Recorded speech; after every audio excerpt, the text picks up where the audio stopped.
Brittany, can you hear us? Can you try saying something? Yeah. Okay, there you are. Awesome. Okay, Okay. that Yeah. worked. Okay. Oh, ah, might be my issue. We can hear you too, Joanna. Oh, good. Okay, yeah, I Yeah. started talking to myself. I think I might know. Now I can hear you. So that's Hey, good. Hey, Yay. hey, that was on my end. I am sorry. I I think think we're all we're good. all here. All right. Yay. Okay. Can everybody, is the audio still good? Yes, Yes, I Yes. can now hear it you is. now. Thank you for checking. I was interviewing for jobs after my apartment catastrophically flooded, so I Uh-huh. get what you're dealing with. I am sorry about that. So, Yeah. Yeah, it's been since January, so I haven't had what I'm normally used to. So I think I just want to make sure everything is recording. I think it should be. yeah, I have the little recording Yeah. icon at the Okay. top. So, Yeah, me too. Yep. Okay. So I have like the book with me. And there's a couple things I want to ask about.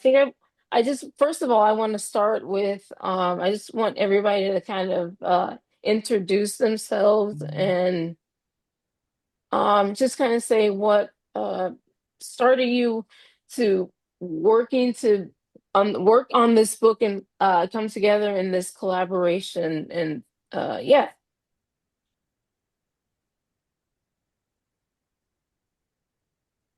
Everybody still hear me? I think we're all just worried about talking over each other. Um, Okay. I guess yeah, everybody can just start with I don't know it might separately. be I don't helpful if yeah. you direct two people, since there are Um three of us. That would be helpful. yeah, I guess Joanna can start. Sure. Thank you. So, yeah, I am Joanna Weiss. I came to this book because I had been writing some stuff about Taylor Swift after going with my daughter to Taylor Swift concerts. So that was I wasn't a Swiftie, I don't think, until I got kind of immersed into it via a teenage daughter and then via the Eras tour with a bunch of really happy teenage girls, and that got me down the rabbit hole and into this project with these very knowledgeable Swifties. And I just want to make sure I'm pronouncing is Case right Yes. or okay. I guess I want to hear more about why you came to writing this or working on this. Yeah, of course. So I'm Kase Wickman. I'm a journalist. I'm currently a culture and society reporter for Vanity Fair, which entails a lot of Taylor Swift coverage and Mhm. thinking, which I would be thinking a lot about Taylor Swift in my life, plenty anyway, even if I wasn't writing about her. Uh, I have been a fan of Taylor Swift's music, and then through entertainment and culture journalism, got to make it my work, which is very lucky and cool. And yeah, I was contacted to work on this book and with my wonderful, wonderful co-authors, and it's been such a joy. And Moira, I guess you yep. can end it. Awesome. Yeah, Moira McAvoy. I got involved in this project in a little bit of a different way, which is being really annoying on Jordan, the acquiring editor for this project, and I run in similar literary journal sort of circles. And he reached out to an editor for a different music writing project I'd been involved in every year called March Xmas, where there's a theme and everybody picks a song for the theme and there's a bracket. It's very fun. Jordan reached out to that editor, asked if he had anyone in mind for a project on Taylor Swift, and he mentioned that all of the information he knows about Taylor Swift is just because of seeing me on Twitter, and could vouch for my writing and connected me with Joanna and Kase. And as a Swiftie since I was like 13, right when she was coming out, it has just been really rewarding to work on this project with so many people who are just so smart and also just have such interesting different opinions on Taylor. It's been really cool. And I guess that would lead me into my next question, which is I loved how the book was set up, which was basically in kind of going through her different eras and everything,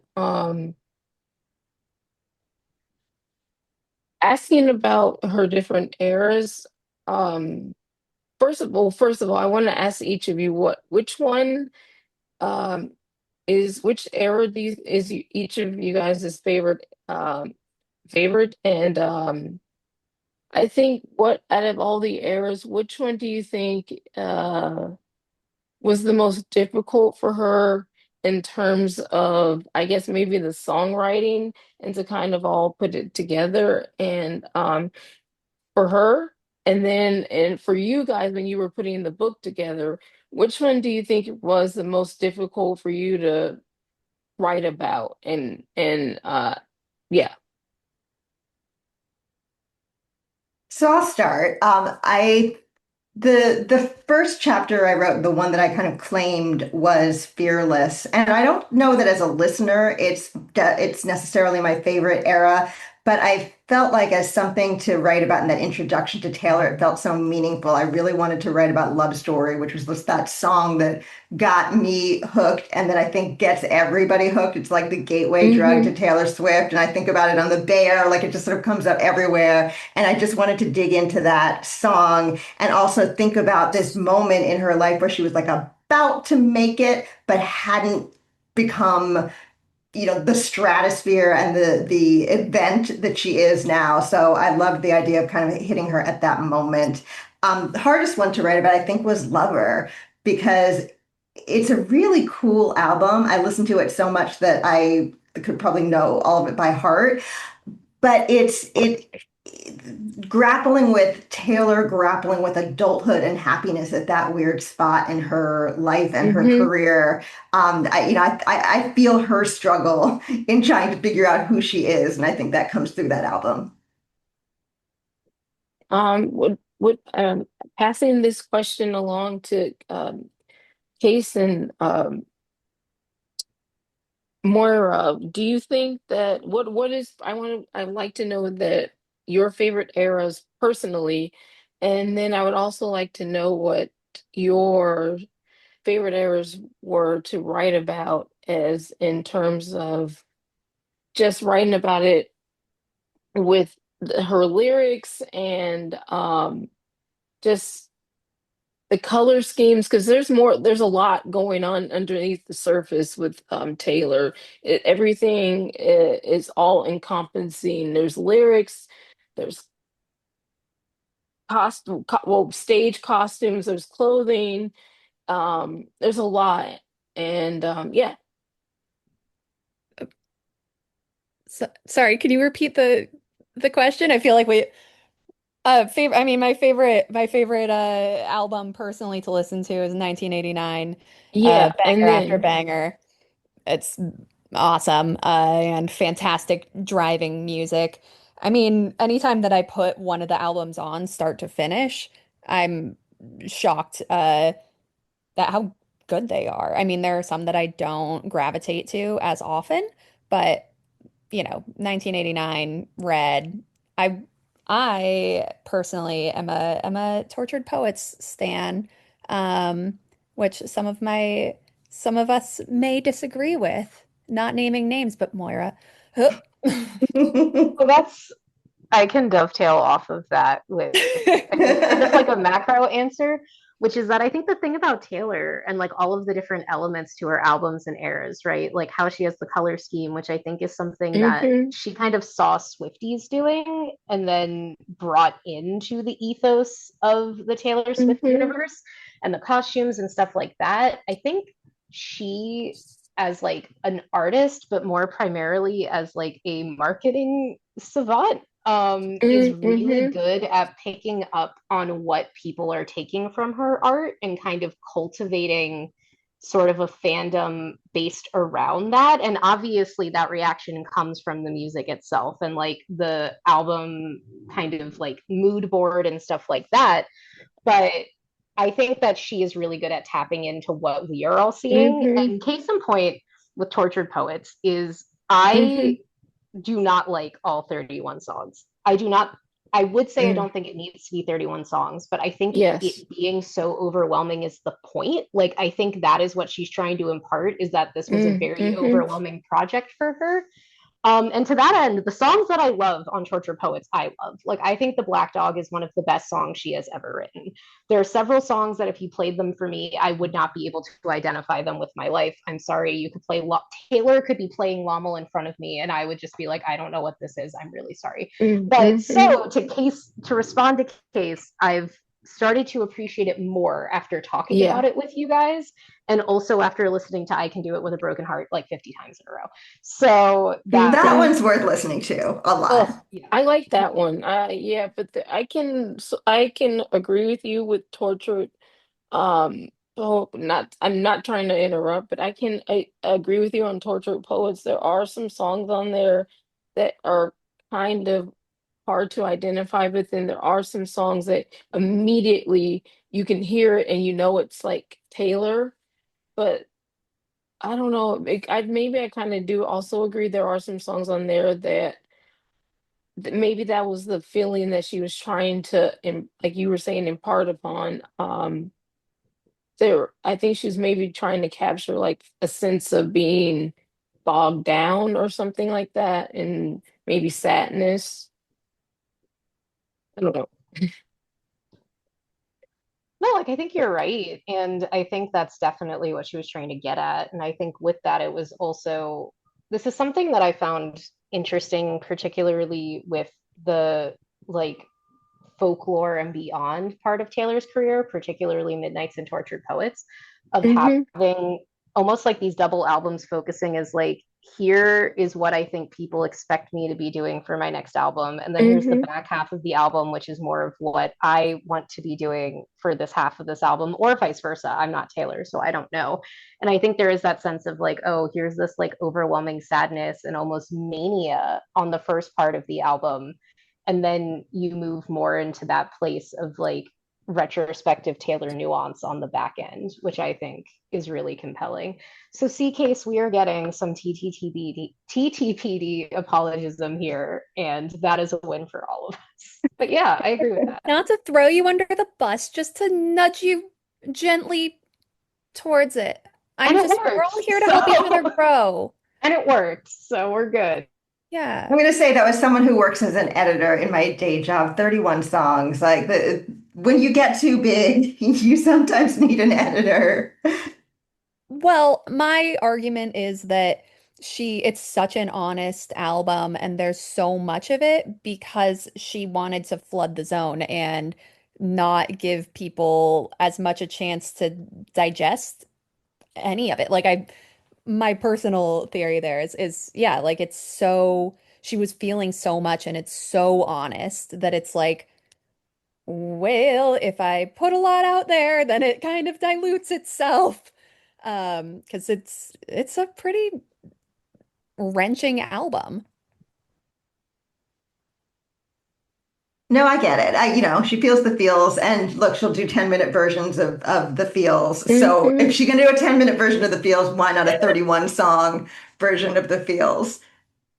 I cherish you.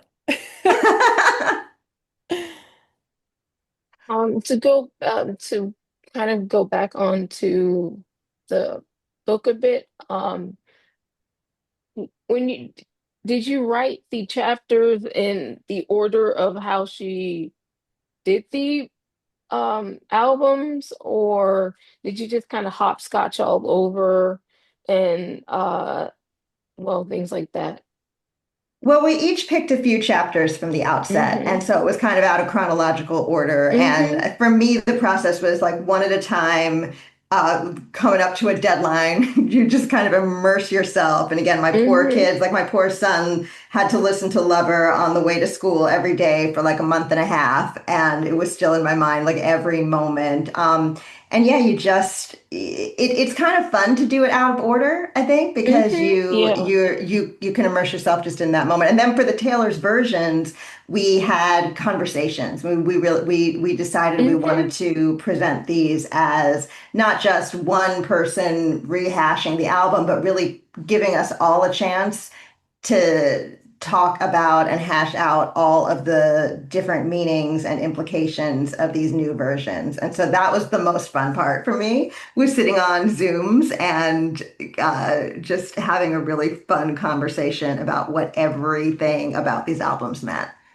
I agree. That And was the most fun, was the three of us getting to talk about them, about the Taylor's versions together. And it was like a nice hang because we did it over Zoom because we're all based in different cities. mhm. Um, We had like special I guests on our Zooms, Oh, pop it yep, special in. guests, various family members. I remember one of them sitting on the floor doing a jigsaw puzzle while we chatted. That was nice. Constantly hopping up to grab my vinyls and be like, "See, look at this." Those were those were nice times. And that was, you brought up an important point. All three of you brought up an important point when you were talking about the Taylor's versions. What was something that um you noticed in between the, I guess a lot of people were talking about the difference between the Taylor's versions and the old versions, and she obviously re-recorded that, and I guess kind of like, I'd like to know your thoughts and things, when you were, doing your little chats and things on the Taylor's versions, and I guess know your opinions on that, because I know that was a hot topic in the Swiftie community. Yeah, I'll go with that. Hmm. I I have a lot of thoughts on this. But I think first and foremost, I think it's so interesting. This is actually a thought that haven't articulated about the re-recording process yet, which is wild because I have been thinking and talking about it a lot, which Joanna and Kase can attest to from hearing me talk about it over and over and over. But something that I have expressed and I know is that I really appreciated how this panned out with Fearless specifically because you can tell Mm, that she was having fun. And mm, obviously, Red hmm. is where she made a lot of like actual structural changes to several songs, particularly vault tracks. Like the production on Girl at Home is entirely different, things like that. But with Fearless, I think you can get the sense that Taylor was being really reflective on how she's grown as an artist and a person from that era. Like just listening to 15 Taylor's version and hearing her kind of really interact with those lyrics and where she is in her life now, I think feels really special and I really appreciated. And I think there's always this kind of idea of like, how does Taylor do it with just like all of the music she's producing, all of the touring she's doing, all of the travel she's doing. And I certainly feel that way. And it always seems very effortless. And I've long had qualms with how it sounds like she's kind of phoning it in on 1989 and Speak Now, Taylor's version.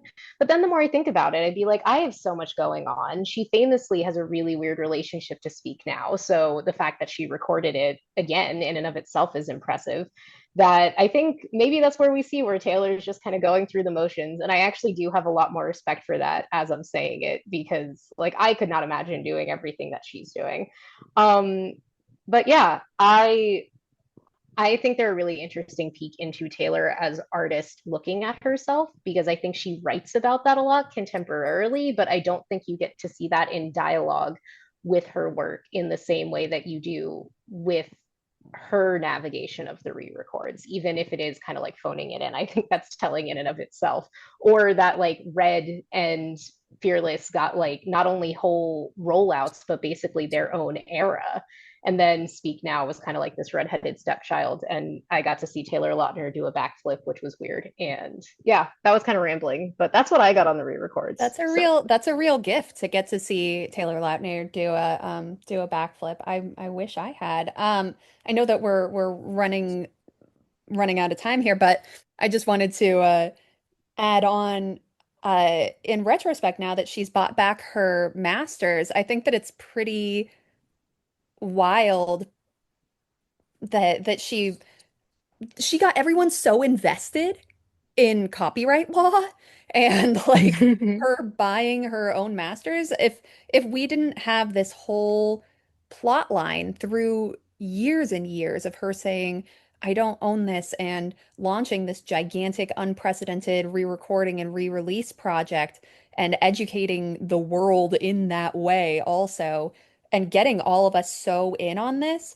If she had bought back her masters without all of that, it would kind of be who cares? But she, I would say not, well, intentionally she got us on her side, but not super intentionally as like a marketing move, managed to get all this buy-in from her many, many fans about this storyline, essentially.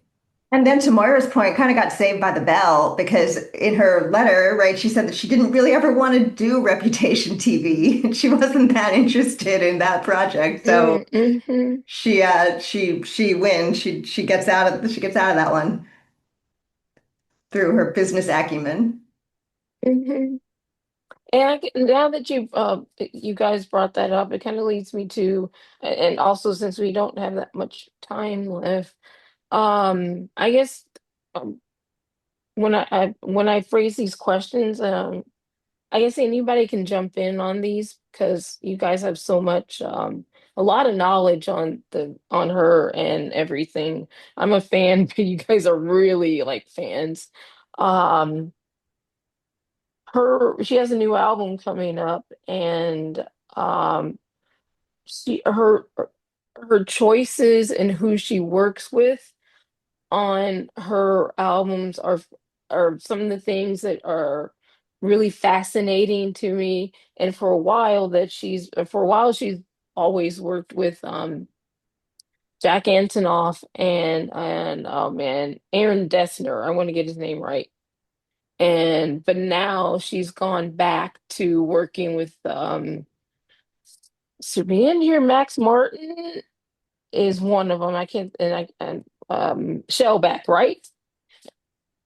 Hmm. And those two were very instrumental in helping her go to, I guess what today they would say like uh a lot like her journey into becoming like a main pop girl. But that for 1989. I just kind of want to know your thoughts as her journey going ahead with the life of a showgirl and the color scheme and the images and I guess kind of like her new era, pop girl era, especially considering now that she is, well, engaged and older. I guess that's just it. I guess how we can end it there. This this new fascinating Taylor era and how that kind of fits into um her other eras and albums. I have a really specific set of thoughts on that, if that's okay with Joanna in case. Oh yeah. Um, so yeah, I, especially speaking of the color scheme, I have long been agnostic at best to the idea that Taylor, there was like this whole fan theory for probably like 5 or 6 years at this point, based on a bit of graffiti in the background of the music video for The Man. There's a theory that Taylor was working on an album before Reputation that she ultimately scrapped in response to everything going on in her life and the masters and all this stuff to write Reputation that fans think was called Karma. And they thought it was this orange album because there's this graffiti in the background of the video that has all of Taylor's albums up until that point listed, and then Karma. And all of the albums are in like what ended up being their color scheme for the Eras House and all this kind of stuff. And the Lover House, excuse me. And I wonder, because I do think that a lot of Taylor's recent work, particularly on folklore, is work that she had completed to some degree throughout her career prior and then wanted to revisit when she was starting to re-record the Taylor's versions and go to the vault and add those new songs. And given that Max Martin and Shellback last worked with her on 1989 in Reputation, a part of me wonders if some of Life of a Showgirl, which is famously now orange for all the Swifties paying attention, is part of what was supposed to be on Karma. And if this is her kind of revisiting that and putting a bookend on this era of her career and her life, because I think like the Volta turn of Taylor's career from like Reputation to Lover after Folklore, and particularly after Midnights came out, and we have this like astronomic rise to fame that she never thought could be possible, that I don't think any of us thought could be possible, and kind of tying a bow on that, and then going back to this previous version of Taylor from like 10 years ago and seeing what's looked at. I don't know. I think there's something there. I'm really interested. The titles are really interesting to me. Hmm. I haven't, as Kase has alluded to, I'm not always the biggest fan of a lot of Taylor's more recent pure pop attempts, but I famously say I hate a song and then it ends up on like my Spotify Wrapped every year. So we'll see. But that's what I think it might be. And that's what I'm going to be kind of keeping an eye out for, is does this sound like Reputation Taylor? So, and I love Jack Antonoff. I love every single one of his projects. I met him at a fun concert when I was 16. But I Mm. am ready for them to take a break. I'm ready to hear what Yeah. this sounds like without him. Yeah. Zoom, does anybody else want to jump in on that, I Joanna? sure. I would just say like Moira, I'm ready for a page turn from the Jack Antonoff era. Not that there's anything wrong with it. I Mm-hmm. mean, Midnights is another album that I wrote about for the book, and Mm-hmm. I love it. I think it's Yeah. got, it's got just like depth and groove and Uh-huh. everything. I mean, if I had to pick a favorite and you nail me to the wall, I might pick that one. That Mm-hmm. said, going back to that like pure energy, joy, like make you dance, make you move, get you on the dance floor feeling. I feel like Mm-hmm. it's time, and I feel like maybe she's at a moment in her life. She's a happy girl now. Yeah. She's engaged. She's like things are looking good, and it's okay to just let loose and party. And I'm ready for that. Yeah, Yeah. I mean, I think that growing up is great. Evolution is great. And I think that it's such a gift that we get to see and you get to kind of pick your own flavor of how you're feeling that day or how you want to feel. And there's a Taylor for that. There's an era for that. And I think Mm-hmm. that she consistently, there's that moment on the bear when he's driving and he's listening to what is it, Love Story? Love And story. yeah, when Richie's driving and he goes over the bridge and the sparks from the car, his little beater car just fly and he's jamming to Love Story. And I think that whether it's Love Story or not, she is consistently able to find those moments to connect with that strength of feeling. And I think that she'll do it again. The with Showgirl, I guarantee she'll be able to connect in some way and bring us all that moment of just full-hearted singing in your car. Man, I'm feeling this. That's the Taylor special. Yeah. I can't wait. That, yeah. The images and the song titles and stuff. Yeah, I'm super excited. I think that's probably gonna be like the album of the year this year. Well, she's gonna try. She's gonna try her best to Hmm. make that happen. She Hmm. knows how to do a rollout. Yeah. And if it's not, the Haley Williams album is really great for anyone out there who has not listened to it yet. So, and Oh, Taylor would Haley probably Williams, approve. yeah. Uh-huh. Yeah, She it's she's so good. another one of my favorites. Her I've listened to it, it's really good, yeah. Hell yeah. I actually have a call coming up, so if it's okay with everybody, Uh, yeah. no, no, no. I think we've gone over time, so it was really great speaking with you. So speaking with all of you. So I guess we should probably end it here. Yeah, we ended it on a really great question anyway. So Well, thanks for having us. Thank you so Yeah, yeah, much for thanks. thanks having for Thanks for us. speaking having with us, me Brittany. on Taylor. It was nice meeting you guys. Nice to You meet Nice too. you. Good meeting Bye, you luck. too. number Have a good seven. one. Our nice Thank Bye. call. you. Bye. Bye.